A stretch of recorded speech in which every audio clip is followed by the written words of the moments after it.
Hi friends, welcome back to our channel. ఇవాళ మనం zero ఆయిల్తో క్రిస్పీ కార్న్ ఎలా చేయాలో చూద్దాం. దానికోసం ఫస్ట్ మనం కార్న్ని బాయిల్ చేసుకుందాం. ఒక కుక్కర్లో కార్న్, సాల్ట్ యాడ్ చేసి ఒక 3 విజిల్స్ వచ్చే వరకు కుక్ చేసుకుందాం. బాయిల్ అయిన కార్న్ని ట్యాప్ వాటర్ కింద పెట్టాను సో దట్ ఇంకా ఎక్కువ కుక్ అవ్వకుండా ఉంటాయి. ఇప్పుడు బాయిల్డ్ కార్న్ని ఒక బౌల్లోకి యాడ్ చేసుకుందాం. ఇందులోని 1 tablespoon rice flour, 1 tablespoon corn flour and 1 tablespoon all purpose flour, 1 teaspoon salt and 1 teaspoon pepper powder and 1 teaspoon ginger garlic paste, 1 tablespoon red chilli powder.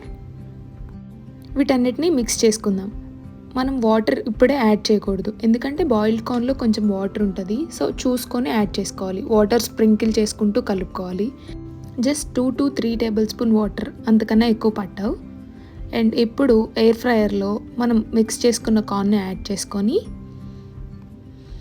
లేదు మీకు ఆయిల్లో deep fry చేయాలంటే same ఇక్కడ మీరు కార్న్ని తీసుకెళ్ళి ఆయిల్లో fry చేసుకోవచ్చు. నేనైతే ఎయిర్ ఫ్రైయర్లో ఫ్రై చేస్తున్నాను. 250 degreesలో 20 minutesలో మన కార్న్ని ఫ్రై చేసుకుందాం.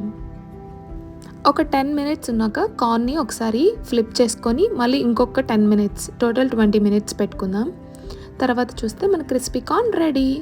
ఇప్పుడు మనం క్రిస్పీ కార్న్ పైన chaat masala and lemon juice add చేశాను నేను. Thanks for watching. Please do subscribe to పుచ్చుకి పుచ్చుకు.